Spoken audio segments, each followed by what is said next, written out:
de sus hijos menores, están suspendidas las clases en todo el país. A estos trabajadores se les considera como si tuvieran interruptos y se les paga el 100% de su salario el primer mes y el 60% en los meses subsiguientes hasta que dure esta contingencia. Desde el punto de vista de análisis, creo que ha sido o es importante cada una de las medidas tomadas en cada momento, con la participación de todas las organizaciones sindicales, las organizaciones de empleadores, el Estado. Si me piden una valoración de qué importancia tenemos sobre todo hacia el futuro, yo creo que en el futuro no todo va a ser igual. Hace ya tiempo estamos viendo que hay que hacer un nuevo derecho del trabajo acorde a las nuevas circunstancias. Pero también esta pandemia está demostrando que hace falta mayor necesidad de protección en muchos países ajenos al nuestro. Es decir, hemos visto en América Latina que se han desplazado una parte importante de trabajadores sin tener protección laboral y salarial. Y creo que en nuestra condición de secretario general de la Asociación Latinoamericana también tenemos que pensar en cómo hacer a partir de ahora y desde ahora, no esperar a que termine la pandemia, a cómo podemos actuar mejor. Como les decía hace un rato, solo transmitiré este video en forma breve ante las dificultades que el bloqueo también tecnológico nos impone a nuestro país. Creo que lo más importante es mantener este foro, no solo para este momento, sino que este foro sea de participación, de intercambio. Lo importante ha sido que nos hemos planteado, hemos respondido a la iniciativa. Me gusta decir que siempre la Asociación Latinoamericana de Abogados Laboralistas estamos a la altura de cada momento. Esperamos vernos lo más pronto posible y sobre todo cuídense todos y todas. Muchas gracias.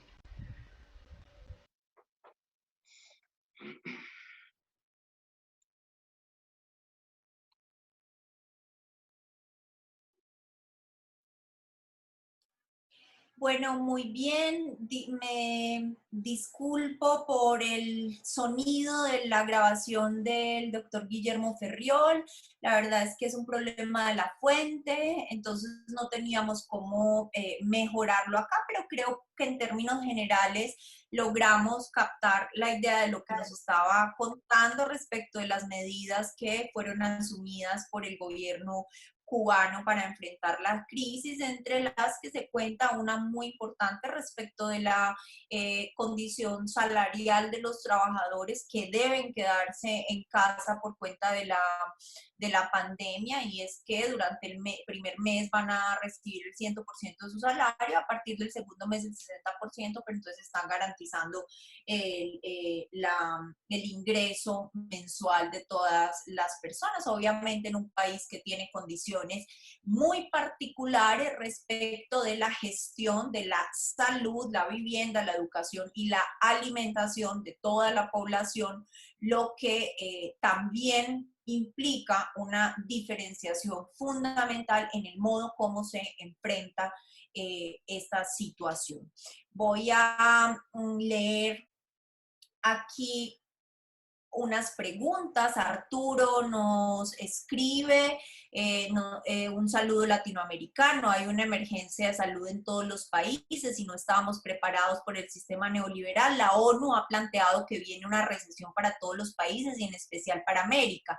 ¿Creen ustedes que estamos preparados los países para la depresión en los tiempos venideros? ¿Tienen algunas medidas de mitigación, los estados hoy para esa depresión? El doctor, Roger Larrea le pregunta al doctor Hernán Clavel, ¿cree usted que la prioridad en Bolivia es la seguridad sanitaria o la celeridad respecto de constituir un gobierno electo titular y no transitorio? Mario,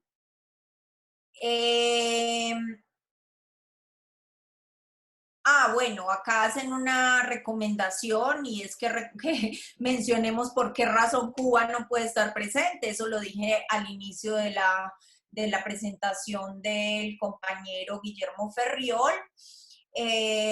Y una pregunta para el doctor Clavel, a quien felicitan por la excelente presentación. ¿Qué medidas considera usted que se deben tomar para evitar que se apruebe el proyecto de retiro de los aportes de las AFPs, siendo que este proyecto ya está siendo discutido en la Asamblea? Muy bien, voy entonces a darle la palabra al doctor César Landelino, quien es el presidente de la Asociación Guatemalteca de Derecho del Trabajo y la Seguridad Social, Mario López Larrabe. Doctor César, tiene usted la palabra, 10 minutos, faltando 2 minutos le estaré avisando. Bienvenido. Muchas gracias, Luisa. Saludos a todos los presidentes de las asociaciones latinoamericanas que conforman la Asociación Latinoamericana de Abogados y Abogadas Laboralistas.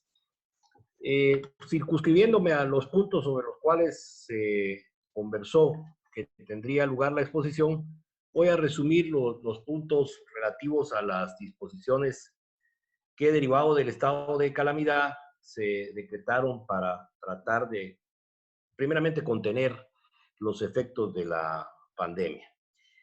Derivado de esas disposiciones, lo primero que se acordó por parte del jefe de Estado, ya en función de esas disposiciones del estado de calamidad, fue acordar una suspensión general de todas las actividades laborales, tanto en el servicio público como en el servicio privado, estableciéndose unas excepciones relacionadas con los servicios de emergencia, los servicios como las farmacias, por ejemplo, las agroveterinarias, los servicios de energía, agua y luz.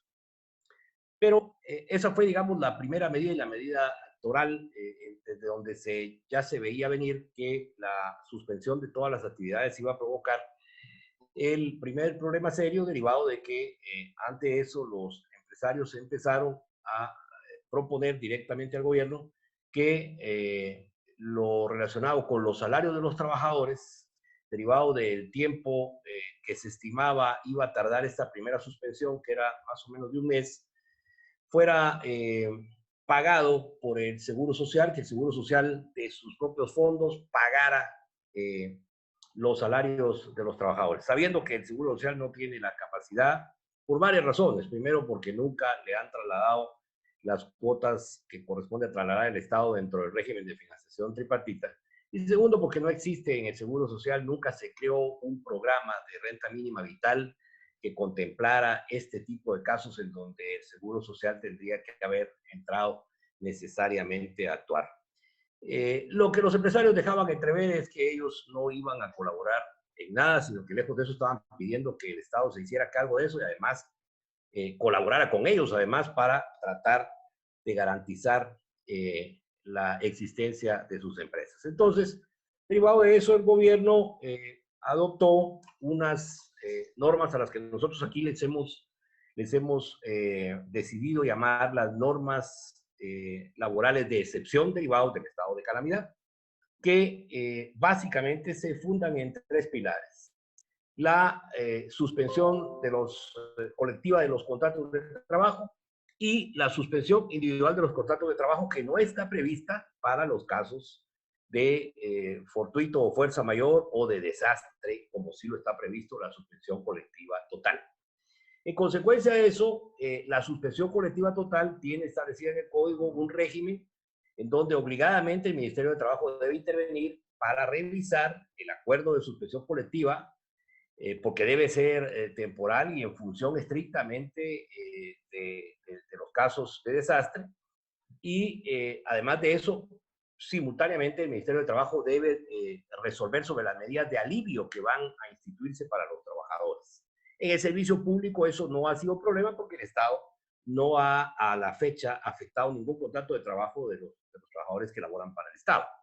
Pero en el servicio privado esta intervención del Ministerio de Trabajo era básica, en función de que lo que debemos de tener claro es que la suspensión colectiva de los contratos de trabajo decretado en estado de desastre o caso fortuito o fuerza mayor tiene como objeto fundamental garantizar la estabilidad en la prestación de los servicios, si no, no tuviera ningún caso. Es decir, se autoriza la suspensión para que los contratos se mantengan incólumes y mientras tanto el Estado se hace cargo de subsidiar las medidas de alivio para sostener a esos trabajadores que van a quedar sin la posibilidad de obtener su salario. Sin embargo, el Estado, dentro de esas normas de excepción, hizo referencia a que se podían decretar, por supuesto, las suspensiones colectivas, las cuales están ya reguladas en la ley, y también incluyó las de carácter individual, sin que éstas estén reguladas para este objeto, pero lo más grave es que dejó en libertad a las partes, entre comillas, a los empleadores y a los trabajadores para que las acordaran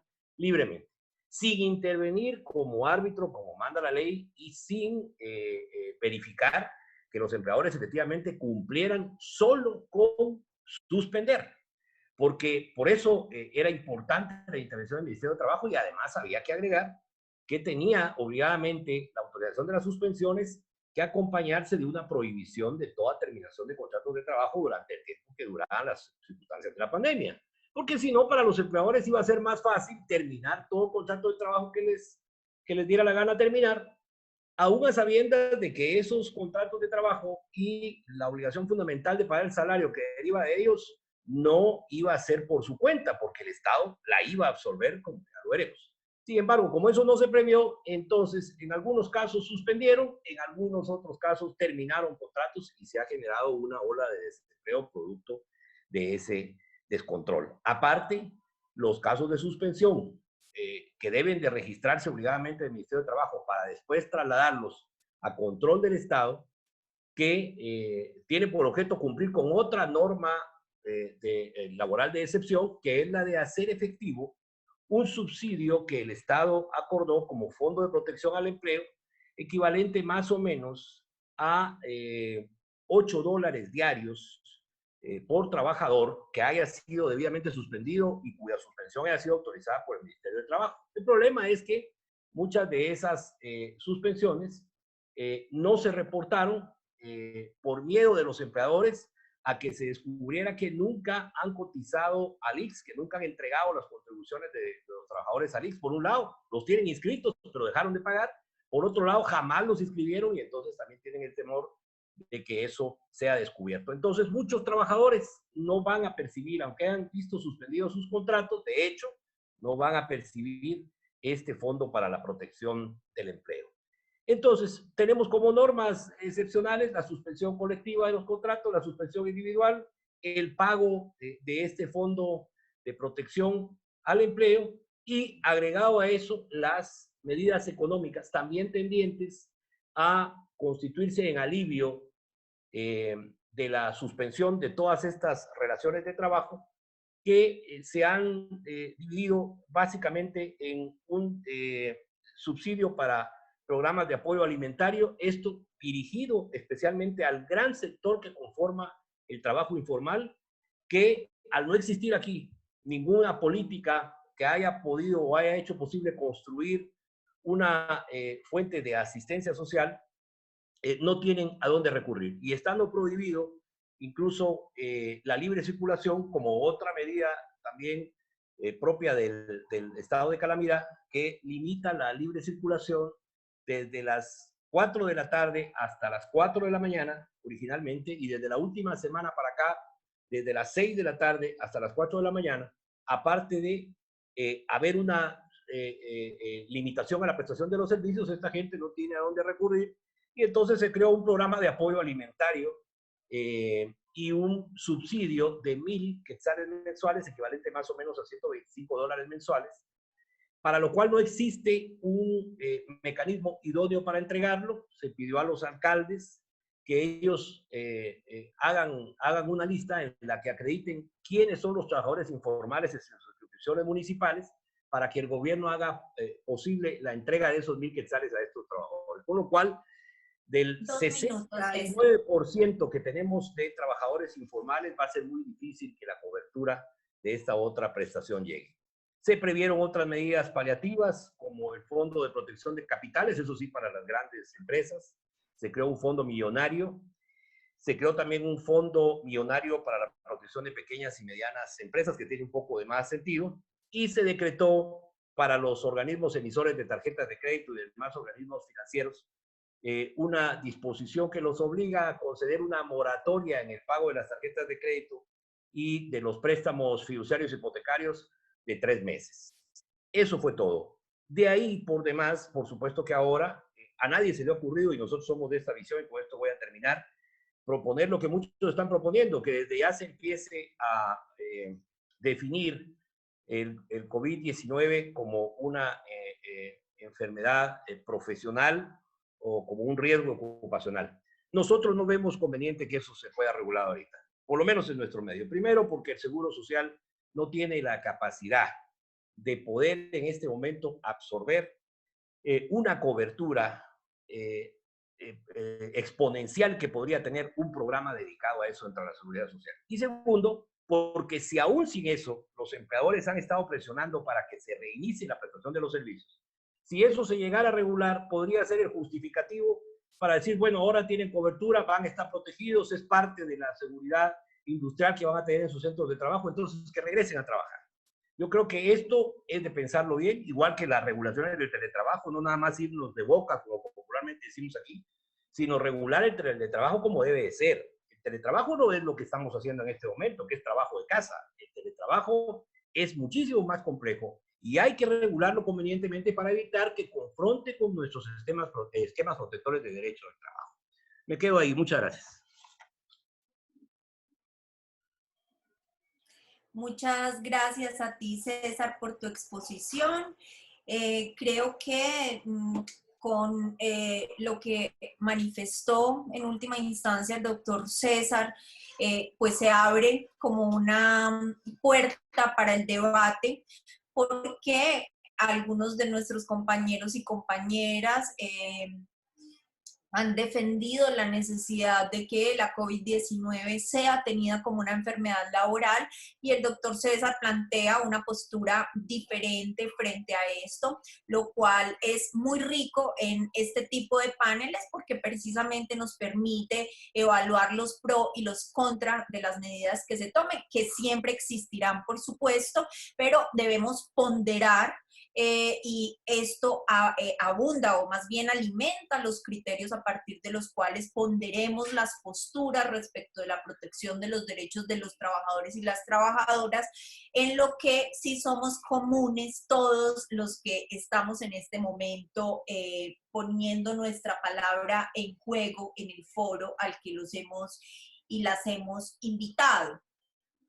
Todos somos defensores y defensoras de trabajadores y trabajadoras, de manera tal que las posturas que se presentan son en el sentido de evaluar cuáles son las medidas que resulten realmente más protectoras y efectivas, que es un tema que también toca el doctor César Landelino y que ya había quedado puesto sobre la mesa por el doctor Hernán Clavel, y es una cosa es que se expidan, que se profieran unas medidas y otras que se hagan efectivas, porque en países que tienen un grado tan alto de informalidad, de trabajo en negro, de ilegalidad en las relaciones obrero-patronales, la efectividad de las acciones que se toman no necesariamente va a ser grande, porque por supuesto nos enfrentamos ante un muro de realidad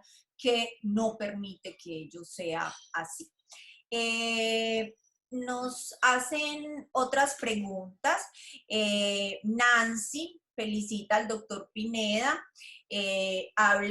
nos cuenta que es abogada de Bolivia, Nancy Tufiño, y dice que el traslado que hacen las AFPs en un porcentaje de sus pensiones al ente gestor de pensiones del sector público impondrá la baja de rentabilidad de las cuentas individuales y hasta podría generar pérdidas de esos dineros y hasta su pérdida, pregunta. El compañero Pacho Iturraspe, compañero también de la Asociación Latinoamericana de Abogados Laboralistas, nos felicita y pregunta cuál es el papel de la economía social de las empresas recuperadas por los trabajadores y la autogestión frente a la crisis del modelo empresarial y económico hegemónico. Gregorio Rodríguez dice: ¿están familiarizados con el término desconexión digital? Muy importante cuando hablamos del teletrabajo, cuando comienza y termina la disponibilidad del trabajador, la jornada de trabajo. Muchas gracias. Y por último, leo lo que nos escribe María Susana Bojaní. Buen día a todos, los felicito por el evento. Perdón, porfa. ¿Me cierras, mi amor? perdón, mi sobrina. Los felicito por el evento y les pido me informen si puedo contar con los mails de los participantes debido a que quiere preguntar acerca del procedimiento laboral de cada país. Entonces, quienes quieran suministrarle a María Susana Bojanit su correo electrónico de los participantes, les ruego que lo escriban como respuesta a la pregunta que ella acaba de formular. Muy bien, continuamos entonces con el compañero. Perdónenme un momento, por favor, que se me salió acá para verificar el orden. Sí, con el compañero César Barreto, director general de la Asociación Venezolana de Abogados Laboralistas. Doctor César, bienvenido. Tiene usted la palabra. Le aviso faltando 2 minutos para concluir los 10 minutos de...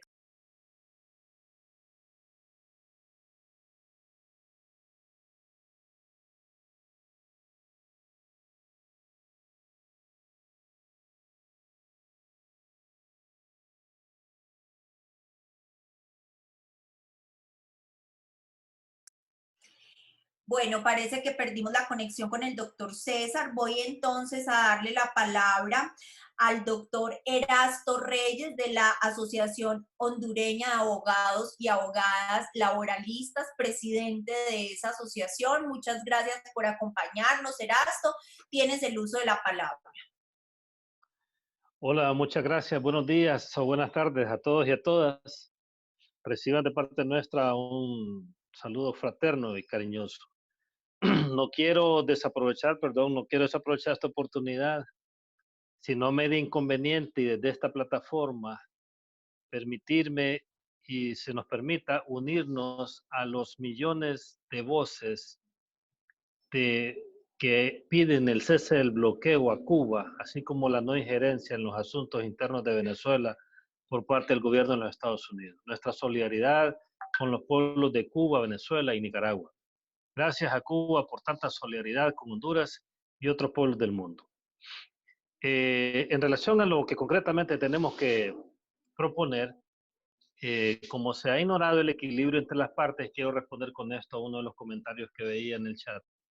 Como se ha ignorado el equilibrio entre las partes, a la que aluden los códigos de trabajo, por ello nuestra reacción en estos casos o en algunos casos, como se ha visto en el foro, es de rechazo a las medidas adoptadas por los gobiernos y los empleadores en la región.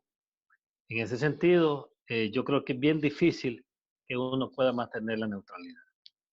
Como un panorama general de las medidas adoptadas por el gobierno de Honduras, yo quisiera destacar que desde el primer momento, a partir del 15 de marzo, el Poder Ejecutivo dejó restringidas a nivel nacional varias garantías constitucionales, entre ellas la libertad personal, la detención judicial, la libre emisión del pensamiento, el derecho de asociación, la libertad de circulación, el derecho de fianza, la inviolabilidad del domicilio, así como el derecho a la propiedad privada.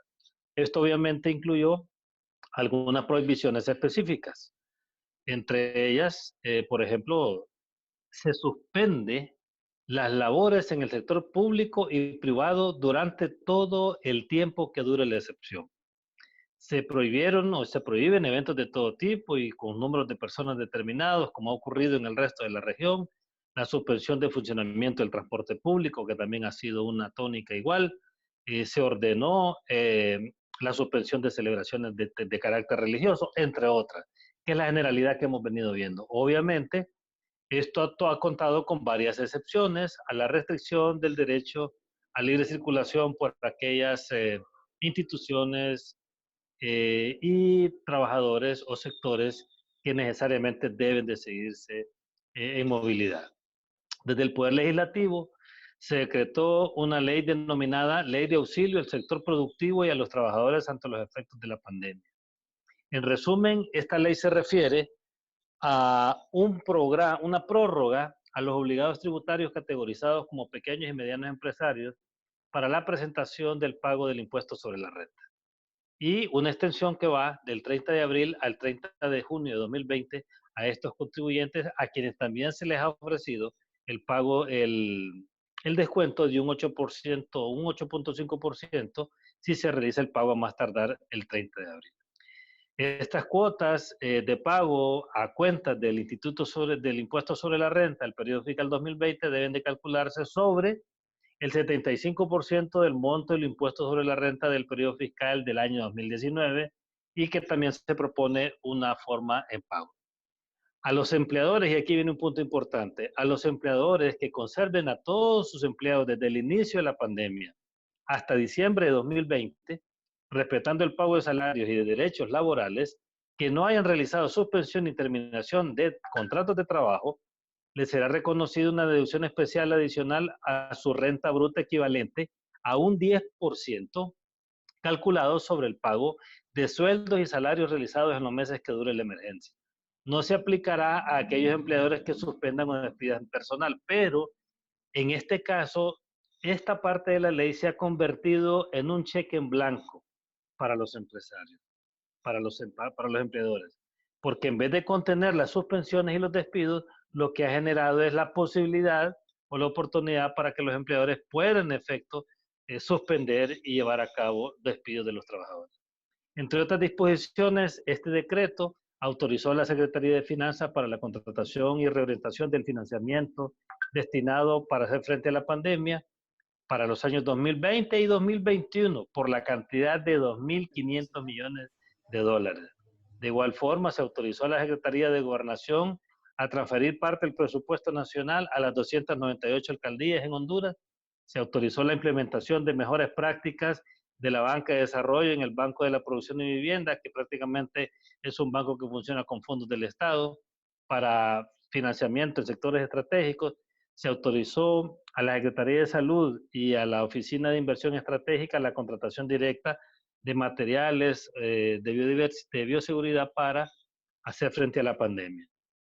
De igual forma, se ha establecido una aportación solidaria para el mantenimiento temporal de los empleos e ingresos para los trabajadores durante la vigencia de esta emergencia. ¿En qué consiste esto? Prácticamente es una forma de subsidiar el no ingreso de los salarios, pero lo que estamos cuestionando actualmente, que esta medida lo que busca, por ejemplo, en aquellos trabajadores que laboran y se encuentran afiliados al régimen de aportaciones privadas, las empresas harán una aportación por el monto de 2.000 lempiras. El resto, para alcanzar un total de 6.000 lempiras, será cubierto con los aportes del régimen de aportaciones privados y el Estado. Pero en este caso, lo que estamos cuestionando es que la aportación del régimen de aportaciones privados será por lo menos 3.000 lempiras de lo que el mismo trabajador haya venido aportando durante el tiempo que tiene de laborar.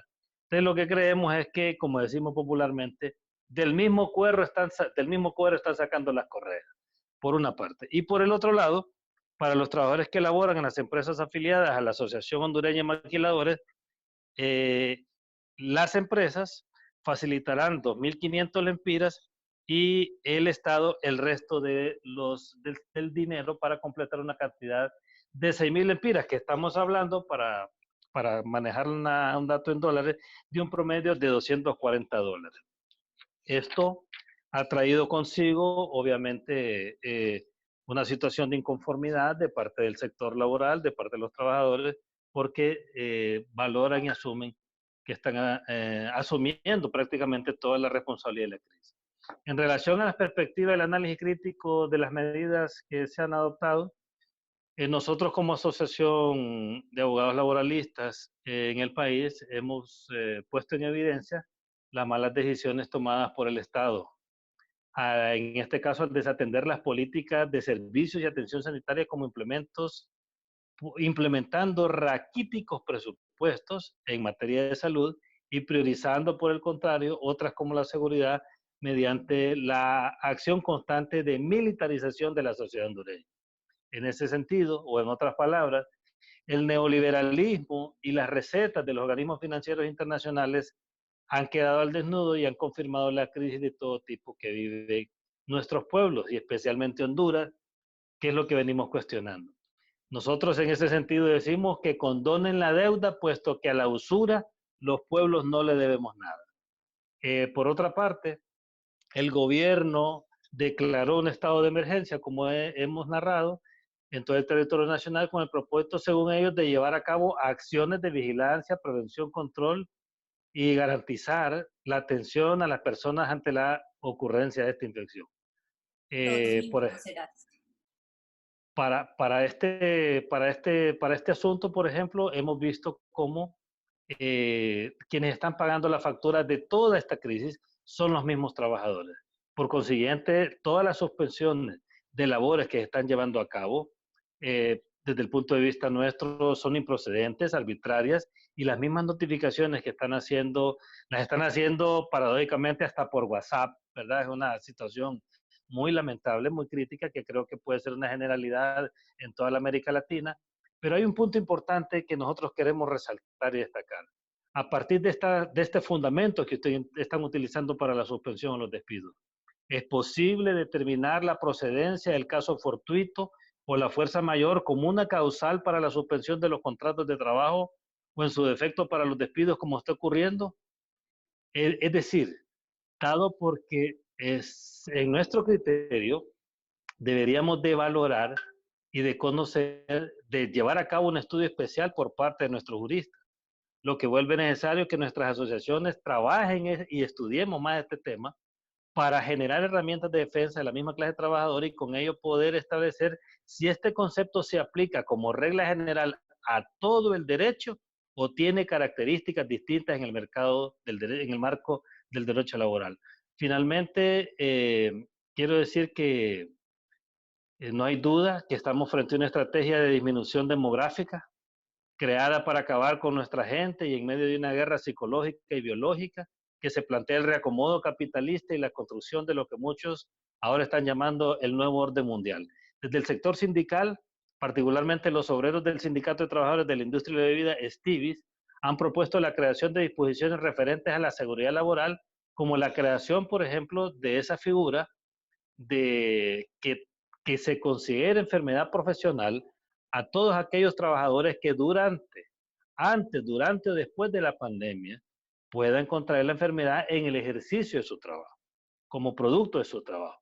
Y en ese sentido, a partir de ahí, crear una verdadera regulación que no la tenemos en lo que se viene denominando como trabajo. Finalmente, estamos en una etapa en que debemos asumir la iniciativa de cuidarnos y organizarnos desde nuestras idiosincrasias para enfrentar esta crisis. Las y los trabajadores no pueden asumir las pérdidas de los empleadores por culpa de la pandemia. Y el Estado, antes de rescatar a las empresas, debe hacerlo con la población para mejorar sus condiciones de vida y de trabajo. Muchísimas gracias y un abrazo a todos y a todas. Erasto, muchísimas gracias a ti, excelente exposición, obviamente suma los análisis que vienen haciendo los compañeros y las compañeras de esta patria grande. Quisiera, para no redundar en lo que ya hemos dicho y recogido de las exposiciones, detenerme en dos cuestiones, y una es cómo a través de medidas aparentemente protectoras de los trabajadores y las trabajadoras, o que se venden discursivamente como protectoras de los derechos de los trabajadores y las trabajadoras, se disfrazan en realidad salvavidas a los sectores, el sector financiero y al sector empresarial, como nos cuenta Erasto con algunas de las decisiones que se han tomado por el Ejecutivo hondureño. Creo que cada uno de nuestros países puede dar cuenta de algunas medidas en el mismo sentido. En el caso colombiano, por ejemplo, el tránsito de los fondos privados al fondo público de pensiones de las personas que vengan el salario mínimo. Entonces son medidas que tienen una careta de protección de los derechos de los trabajadores y las trabajadoras, pero en realidad están amparando al sector empresarial, financiero, y en este caso a los fondos privados de pensiones. Entonces, eso es una primera cuestión.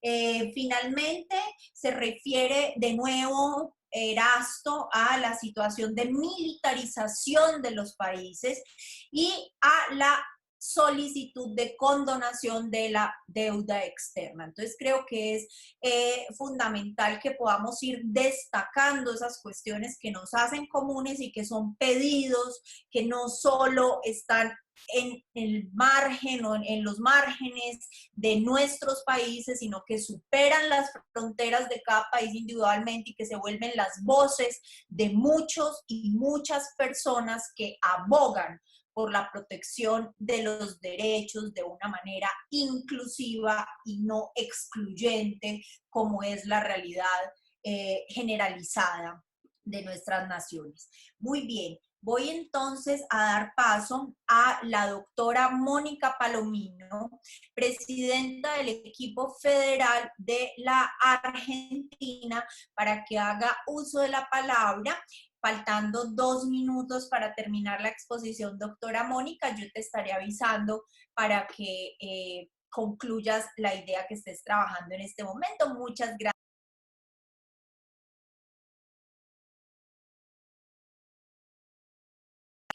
Debes prender el micrófono. En la parte inferior de la pantalla vas a encontrar el dibujo de un micrófono. Cliqueas ahí. ¿Me escucha? Sí. Un saludo a todos los compañeros y las compañeras, los colegas abogados laboralistas y las colegas, y la audiencia que está escuchando, y en especial los trabajadores y las trabajadoras. Bueno, ya Matías Cremonte ha descrito la situación de la Argentina y no quiero ser repetitiva. Así que voy a hacer algunas reflexiones sobre puntos que me parecen importantes. Dejando aclarado además que he preparado una exposición que no quiero agobiar con datos de números y resoluciones y decretos, que puede ser encontrada en el blog del equipo federal de trabajo, un trabajo denominado Mundo del Trabajo y Emergencia Sanitaria.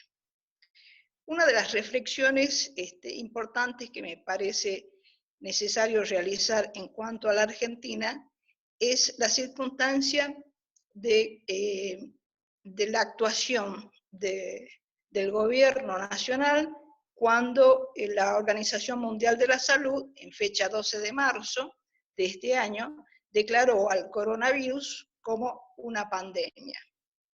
Inmediatamente, y ese mismo día, el presidente Fernández, a través de lo que se denomina como normas de excepción en nuestro país, decretos de necesidad y urgencia, dictó el aislamiento social obligatorio. También la prohibición de los despidos y de las suspensiones, y la protección de las remuneraciones de los trabajadores y de las trabajadoras durante la pandemia. Es entre las más importantes. Y de acuerdo a lo que surge de este foro, quiero aclarar que también se dictaron las normas de protección respecto del coronavirus como una enfermedad profesional. Pero esta emergencia sanitaria, si bien han sido importantes las medidas, resultan insuficientes en el medio en que nosotros nos movemos en la Argentina, porque ya tiene su antecedente en una crisis declarada por ley meses anteriores. ¿A qué se debe esto? Bueno, la circunstancia del cambio de gobierno en el mes de diciembre de 2019, que luego de 4 años de neoliberalismo y un gobierno nefasto, la Argentina queda con un 40% de niveles de pobreza, un 20% de desempleo y la deuda externa histórica del país más grande que tuvo la República, e inclusive es la más grande de Latinoamérica. Estamos endeudados a 100 años, de acuerdo a los cálculos efectuados en los organismos financieros. Esas circunstancias son las que condicionan todas las políticas de desarrollo económico que pueda tenerse luego de la pandemia. Entonces, una de las propuestas que nosotros hacemos desde el equipo federal es la condonación de la deuda externa, porque es imposible pagarla y de ser acordada no podrá haber desarrollo económico. El desarrollo económico que hablamos es de la industria nacional. El 70-80% de las empresas son pequeñas y medianas empresas argentinas. Y el resto oligopolios o monopolios. El otro tema que también me parece importante reflexionar es acerca de la informalidad. Ya desde en el equipo federal, hace más de 30 años, el fundador, el doctor Rodolfo Caponfila, había efectuado un trabajo que publicó que se denomina Atención al sector informal de la economía. En ese momento, el sector informal era un 10%, un 15%. Hoy en la Argentina, el sector informal es el 50%. Entonces, obviamente que la protección al trabajador en sentido amplio, que es el trabajo formal y el trabajo informal, es imposible si no se dicta una norma que establezca un salario universal, es decir, mínimos protectorios para trabajadores informales. Y las otras reflexiones que quiero, para aprovechar el tiempo, es efectuar qué es lo que nos deja la pandemia, qué es lo que ha puesto de manifiesto. Una de las cosas que ha puesto de manifiesto es la fragilidad de las economías latinoamericanas. Ninguna economía latinoamericana ha podido ser capaz de brindar en forma inmediata una respuesta a las necesidades de sus ciudadanos. El otro punto es la precariedad de las relaciones laborales. Tampoco se ha podido en ningún país latinoamericano, y menos en Argentina, a pesar de la predisposición del gobierno, de poder solucionar económicamente los salarios de los trabajadores. El otro tema es la necesidad de un desarrollo económico sostenido. Si no hay desarrollo económico sostenido en función de la pequeña y de la mediana empresa, no habrá fuentes de trabajo luego de la pandemia. De acuerdo a los estudios realizados por CEPAL y por el Observatorio Social de la Universidad Católica de Argentina, la Argentina, luego de la pandemia, tendrá entre un 50 y un 60% de pobreza. El otro tema es el rol del Estado en el mundo del trabajo. No puede existir normativas privadas en el mundo del trabajo. El Estado tiene que asumir el rol en función de lo que son las normas, los convenios colectivos de aplicación, los convenios internacionales y el diálogo social. Sin eso es imposible que exista un adecuado equilibrio o balanza entre las partes. El otro tema que también merece ser reflexionado sobre la deuda externa, que ya dije que genera solo hambre y pobreza en nuestros pueblos.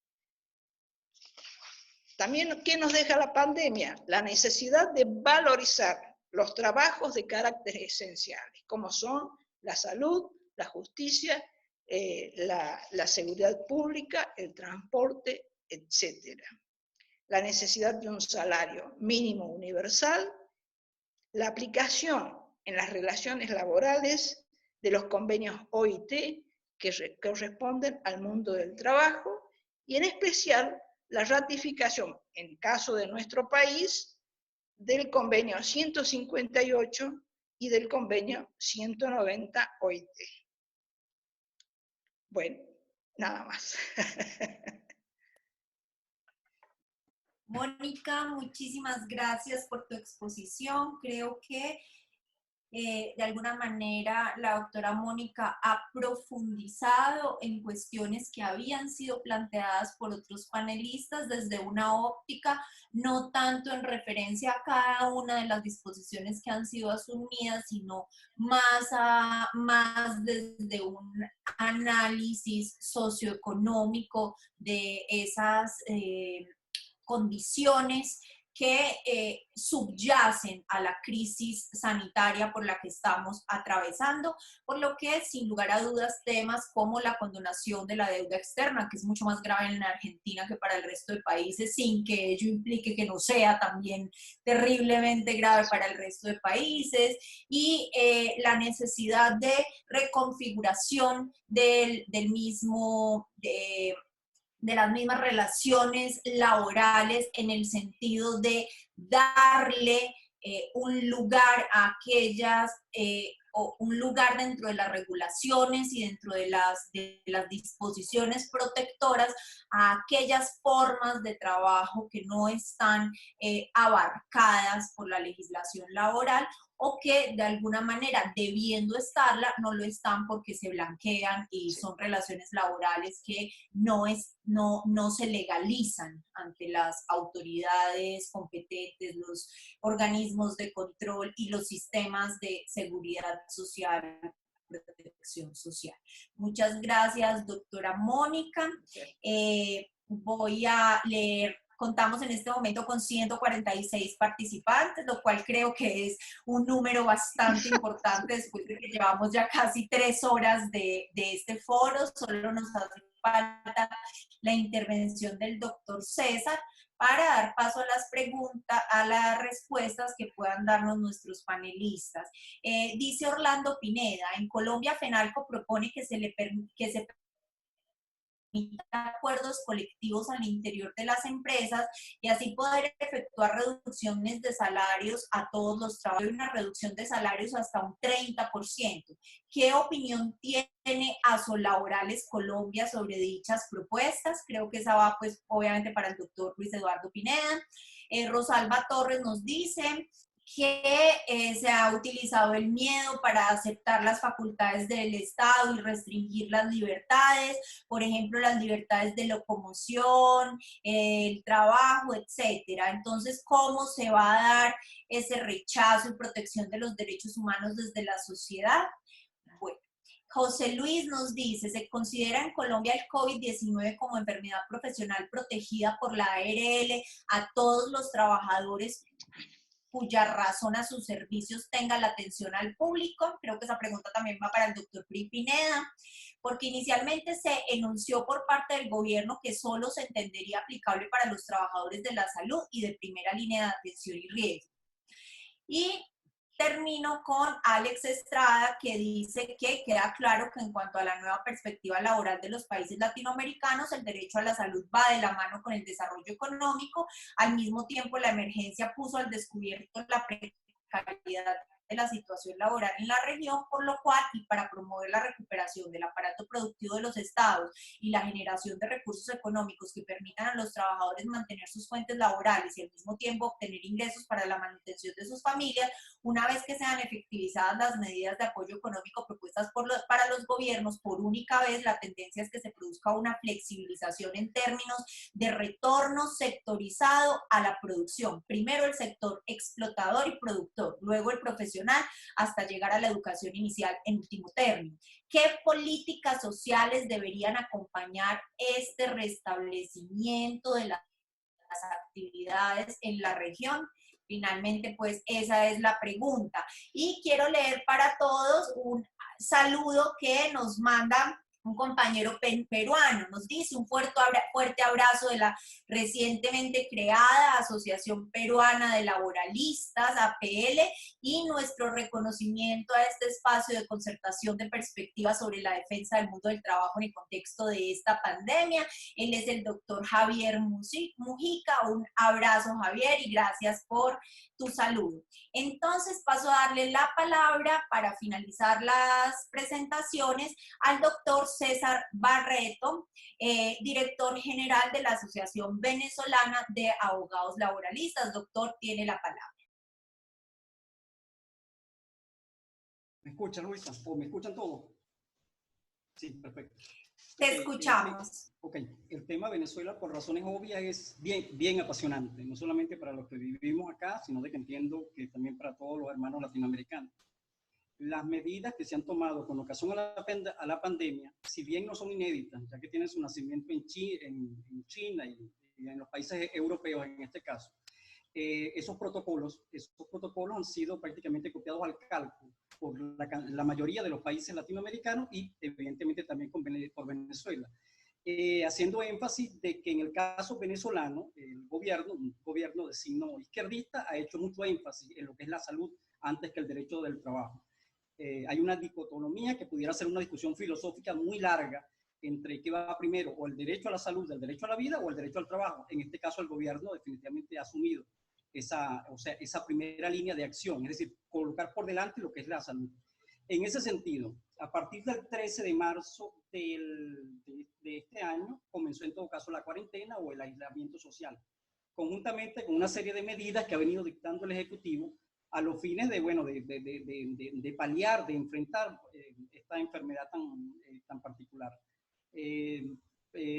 Procedió fundamentalmente a suspender los cobros de alquiler o de arrendamiento y a evitar en todo caso los desalojos de vivienda y de locales comerciales.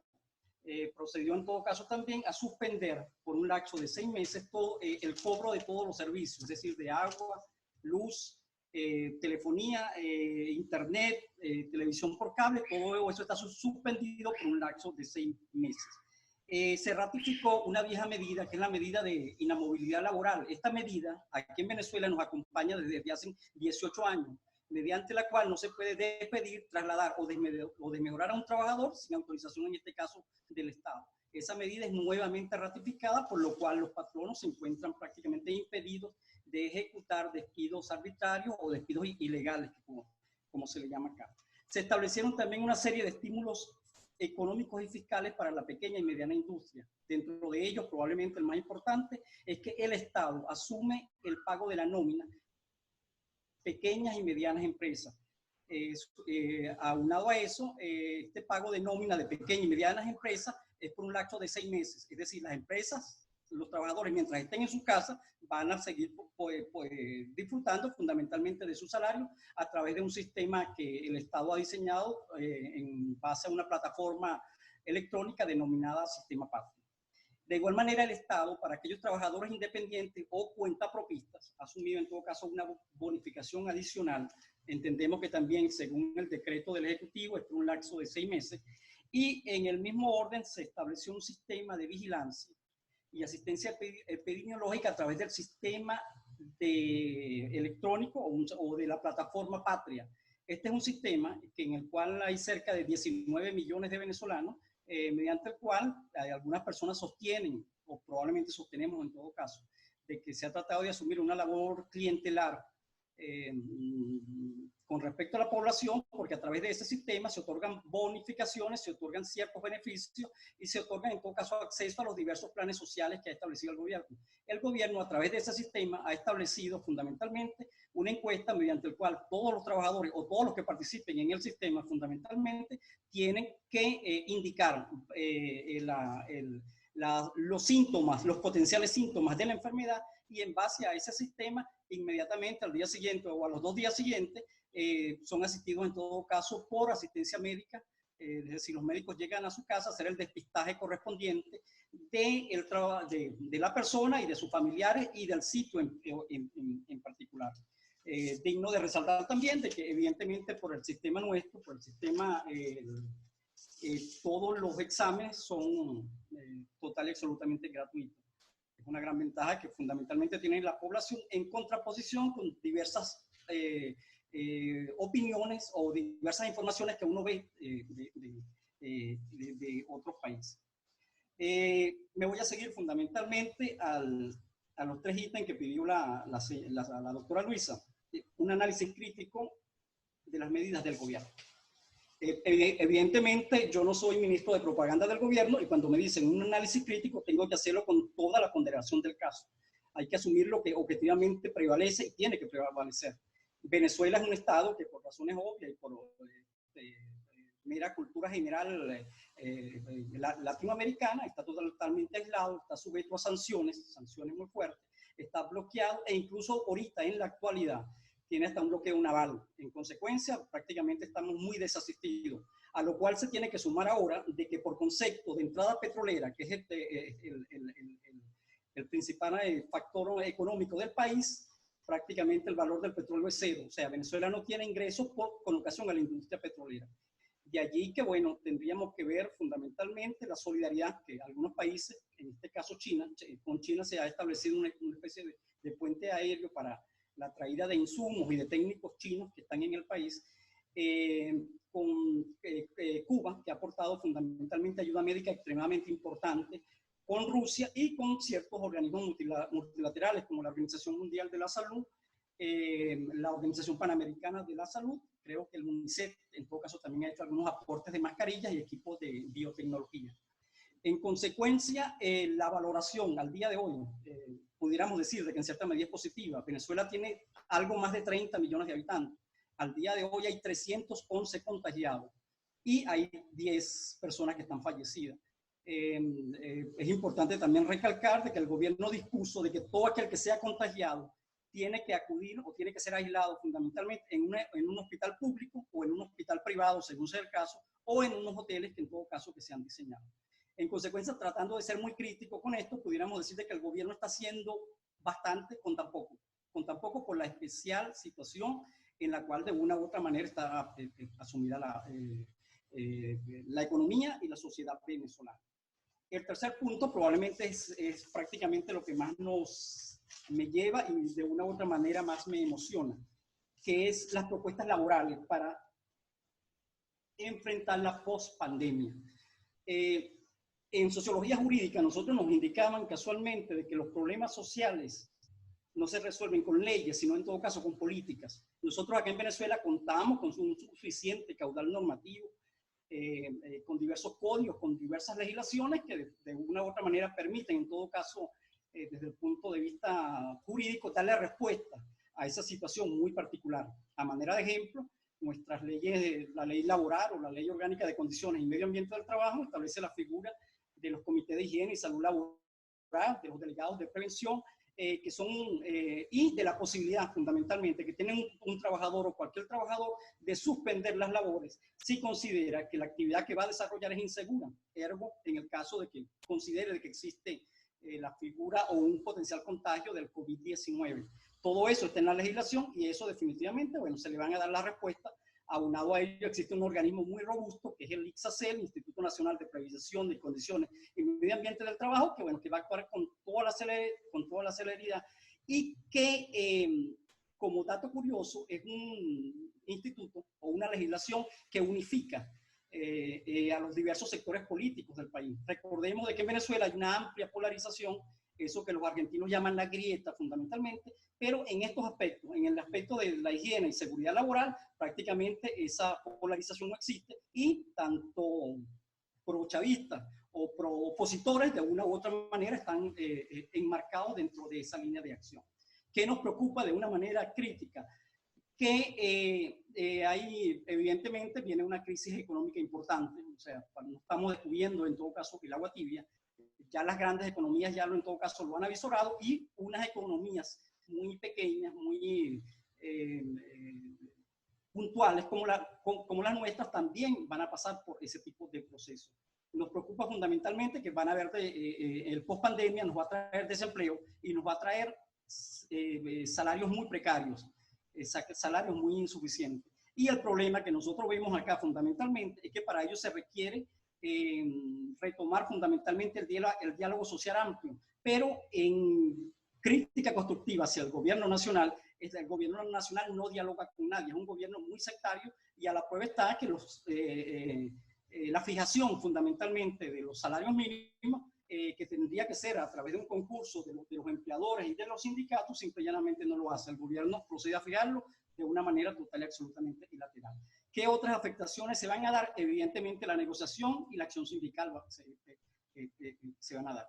Porque si bien son derechos humanos y derechos consagrados en la Carta Bolivariana, en la Constitución Bolivariana, estos no son derechos que sean independientes ni que se puedan actuar de una forma distinta, ya que son derechos que están concatenados y están hilvanados con otros derechos que también son de rango constitucional. Por ejemplo, el derecho de reunión, el derecho al libre tránsito y el derecho a la protesta. Mal puede un sindicato defender los beneficios de una contratación colectiva o iniciar un proceso de huelga si no puede de una u otra manera asumir el derecho de reunión, el derecho al libre tránsito y el derecho a la protesta. ¿Cómo se enfrentaría tanto al patrono como a las políticas desde el Estado?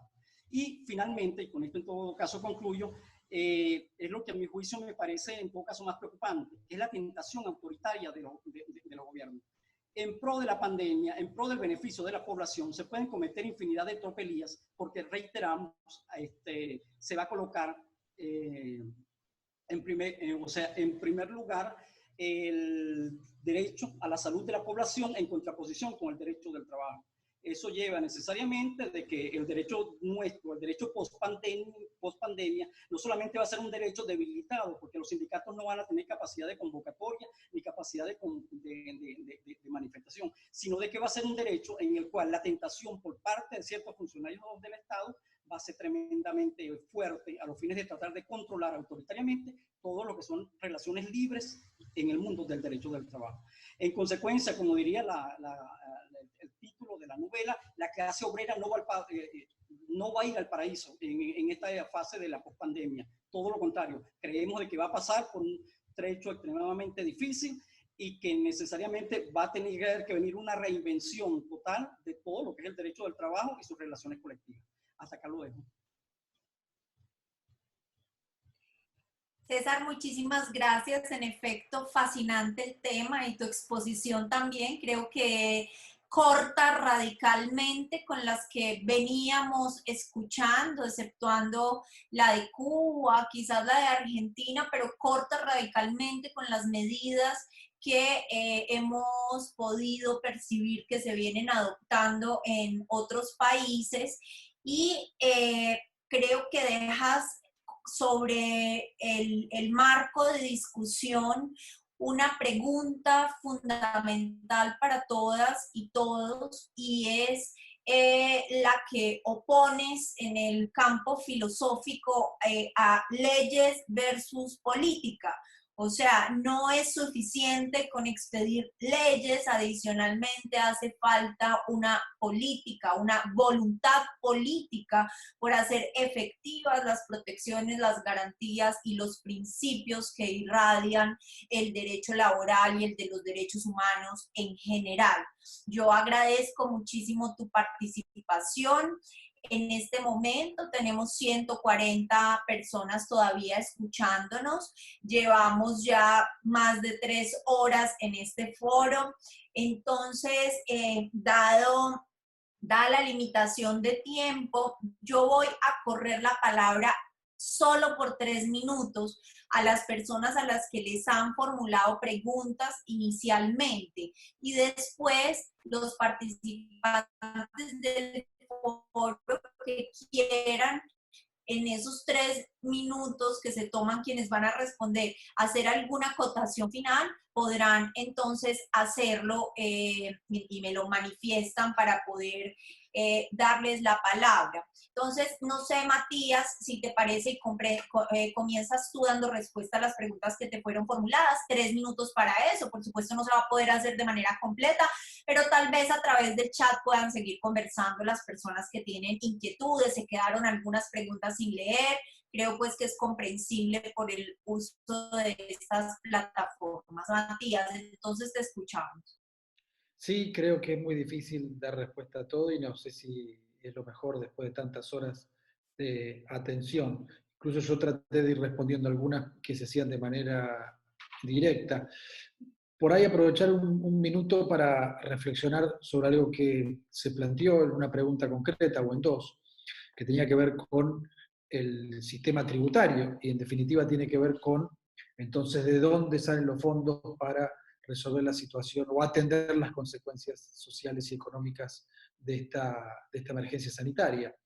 Y efectivamente la mayoría de todos nuestros regímenes son totalmente regresivos, y el impuesto a la riqueza que yo mencionaba, y esa es la pregunta concreta, plantea gravar por única vez a las riquezas personales y por supuesto de manera extraordinaria y a la grandes fortunas, y a eso mismo generando una oposición muy grande, lo que habla de la dificultad entonces de cualquier medida que estamos proponiendo de manera más o menos radical para que el costo de esta crisis no recaiga sobre la clase trabajadora.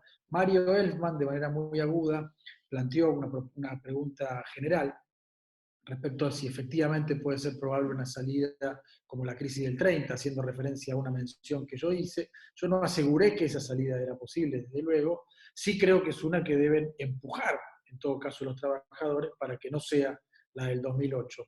Más allá de las diferencias que obviamente existen entre la situación del año 30 del mundo y del sistema y las que existen hoy, creo que si no son las organizaciones de los trabajadores las que empujan principalmente a una distribución de la riqueza a través del salario, difícilmente puedan empujarse otras medidas no menos necesarias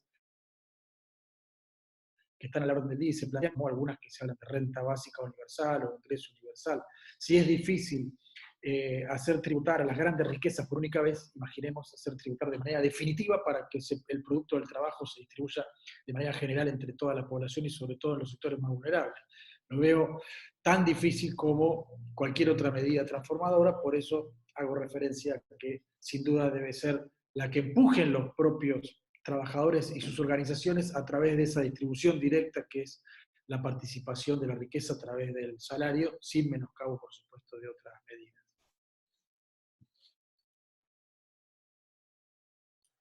Muchas gracias, Matías. Entonces le doy la palabra a la doctora Carmen Espinosa, para quien también se fueron formuladas preguntas. 3 minutos, por favor. Gracias. Fueron varias las preguntas, pero me voy a referir específicamente al tema del teletrabajo. El teletrabajo es una modalidad que no es nueva si la comparamos con el trabajo en sus domicilios, pero como teletrabajo con mecanismos de comunicación vía medios tecnológicos nuevos, entre comillas, eso es relativamente nuevo. Y esto ya se estaba intentando hacer de alguna forma, y de hecho muchos de los trabajadores presenciales estaban teniendo una cierta sujeción al empleador a través del control vía GPS, vía WhatsApp, vía Internet, y estaban, creo, ya afectando los derechos de los trabajadores. Me parece que es bien difícil pensar que luego de esta pandemia todos van a volver al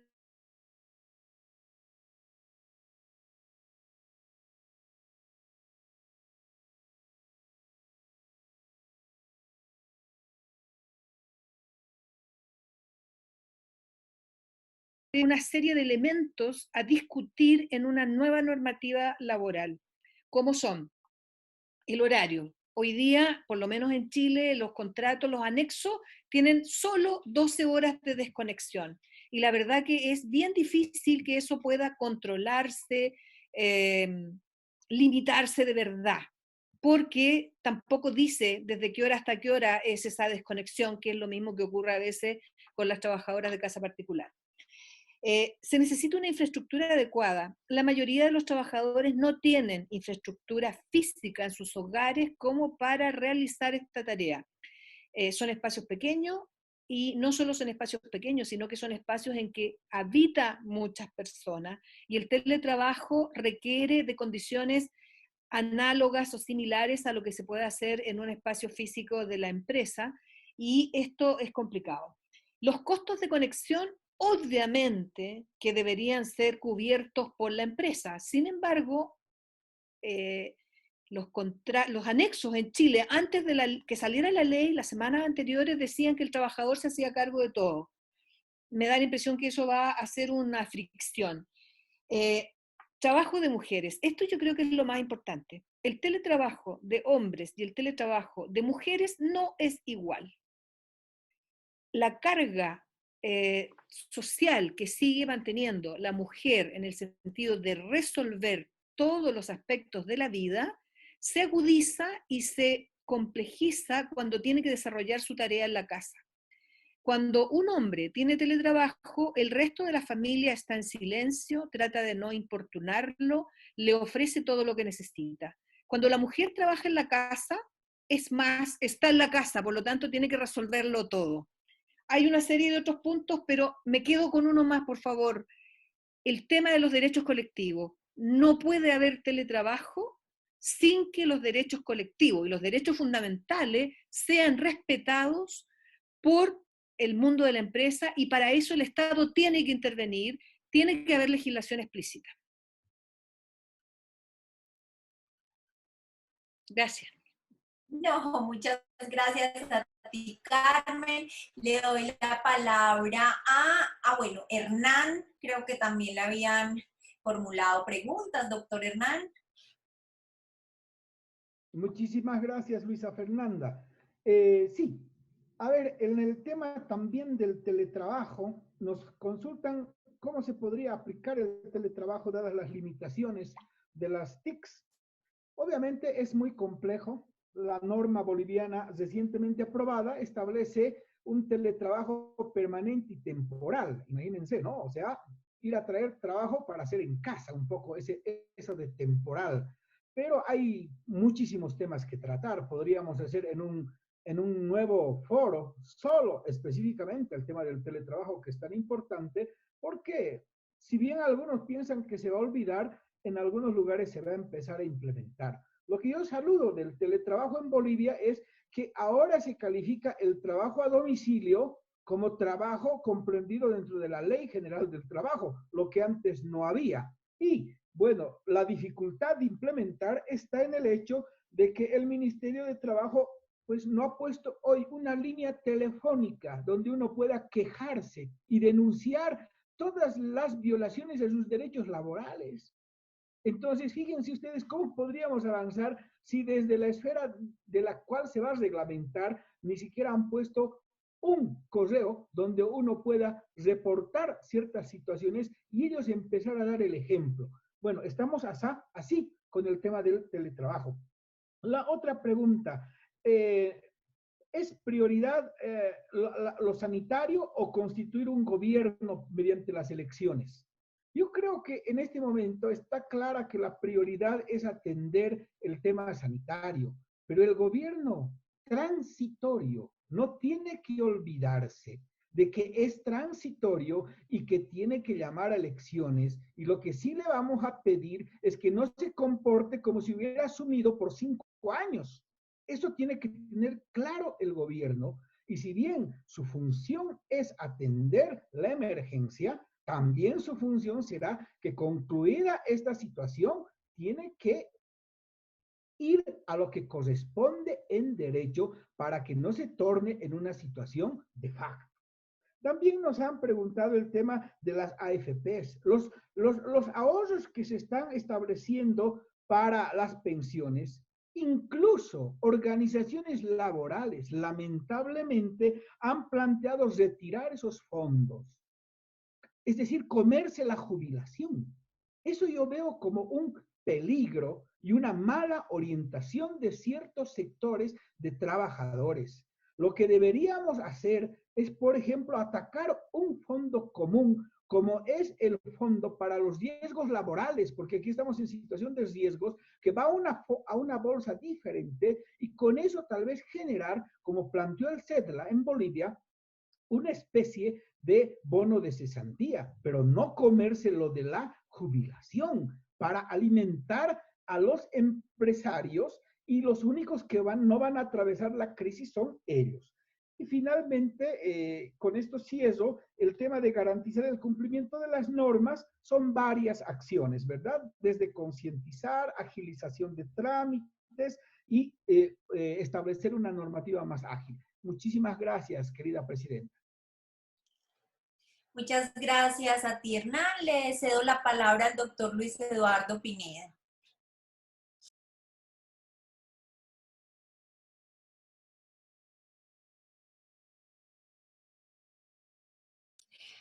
Activa el micrófono. Pineda, activa el micrófono. El micrófono en la parte inferior izquierda de tu pantalla. El micrófono, no la cámara. No se te escucha. Luis Eduardo, el micrófono. ¿Ahora se escucha? Sí, ya. La tecnología nos atropella. Bueno, para complementar algo, esta crisis llegó como anillo al dedo a muchos gobiernos de Latinoamérica para tapar la corrupción. Esto ha permitido que sus recursos, los recursos del Estado, como dije al principio, se vayan para el sector financiero y para la banca. No vayan estos recursos a la protección de los trabajadores y de sus derechos o a las pequeñas y medianas empresas, por un lado. Alguien me preguntó sobre si era necesario volver al intervencionismo del Estado, al modelo keynesiano. Yo considero lo siguiente, esta crisis ha demostrado y nos ha permitido ver que estamos en un planeta, este planeta Tierra, está siendo gobernado por pocas familias y no es posible que esas pocas familias sean las que puedan aprovecharse de los recursos naturales y de toda índole de este planeta. Todos tenemos derechos a la satisfacción o a recibir los frutos que tiene la tierra. Así entonces se hace necesario un cambio de modelo económico por la crisis del capitalismo, y el cambio de modelo implica que el Estado intervenga y nacionalice o sean públicas todas las empresas que se dediquen, por ejemplo, a la prestación de los servicios públicos del agua, de la energía eléctrica, el transporte, inclusive hasta la educación como tal. Así entonces, eso implicaría un modelo y una transformación en la relación obrero-patronal, la relación de trabajo.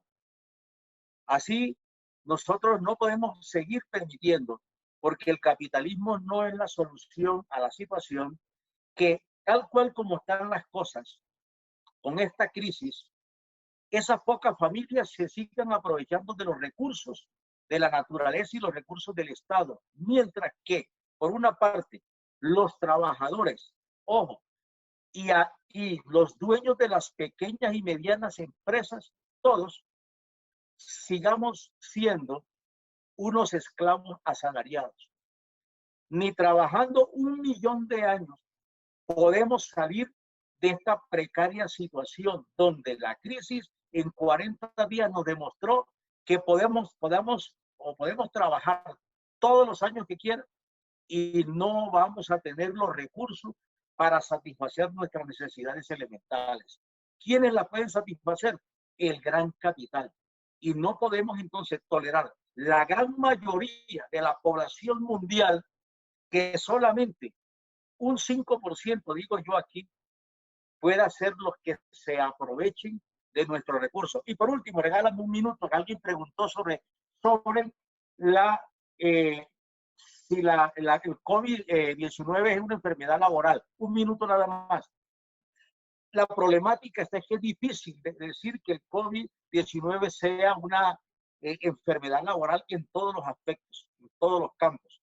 Pero lo que sí se puede, digamos, deducir de allí en cuanto a que sea enfermedad laboral en el sector salud o en aquellos servicios complementarios a ese sector, porque está en riesgo los trabajadores, es que esto va a traer una gran conflictividad jurídica, en el sentido que al disponer que sea enfermedad laboral el COVID-19, en aplicación a la teoría del riesgo y a la teoría del daño, va a haber o a existir la situación en que los trabajadores de esos sectores de la salud, al contagiar a las personas que no sean de ese sector, sino de otro, inclusive la familia, dará derecho de acción para demandar a las empresas por el daño colateral que eso ha traído. Y entonces puede generalizar una gran conflictividad y una cantidad de demandas para obtener indemnizaciones de esas empresas por la contaminación o el peligro a la salud y la vida de las personas que se contagiaron. Muy bien, gracias y un abrazo a todos. Gracias, Lucho. Creo que de las preguntas puntuales que se habían solicitado los panelistas ya le di la palabra a todos. Ahora vamos a escuchar a la doctora Daniela Muradas, que pidió la palabra para complementar su informe. Daniela, tienes 3 minutos, por favor. Muchas gracias por el tiempo para complementar mi presentación de la situación de Brasil. Bien, yo tengo aún que esclarecer que la COVID-19 no es considerada una enfermedad profesional por esas medidas provisionales. Es más que eso. Las medidas provisionales brasileñas establecieron flexibilidad en las normas de control en salud, incluso con los testes para COVID-19. Entonces, eso me parece muy grave. Me parece muy grave, y porque nosotros estamos no solo aquí en una política genocida, pero una política genocida consolidada en nuestro ordenamiento extraordinario para la pandemia. Otra cosa que también se discutió en ese foro fue la informalidad. Y la informalidad brasileña es algo increíble.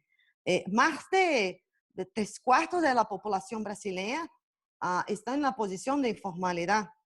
Y la renda básica que fue establecida, 600 reais, casi como $110, aún depende de inscripciones fiscales, que son exigencias que impiden el acceso a los valores a los trabajadores de los sectores de la informalidad. Más que eso, la democracia en Brasil está muy débil. La democracia en Brasil está muy débil.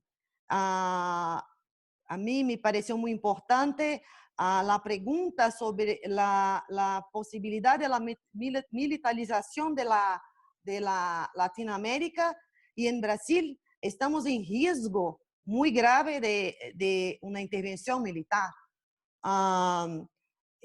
No solo por las cuestiones de políticas que se agravan, pero también por una reducción significativa de los actores sociales, incluso los sindicatos. Entonces, me parece que esas son consideraciones que me parecen importantes en ese foro, y creo que así hay un panorama más amplio de la situación de la informalidad, que alcanza casi 46 millones de brasileños. Muchas gracias, e eso. Muchas gracias a ti, Daniela. ¿Alguien más quisiera ampliar su intervención?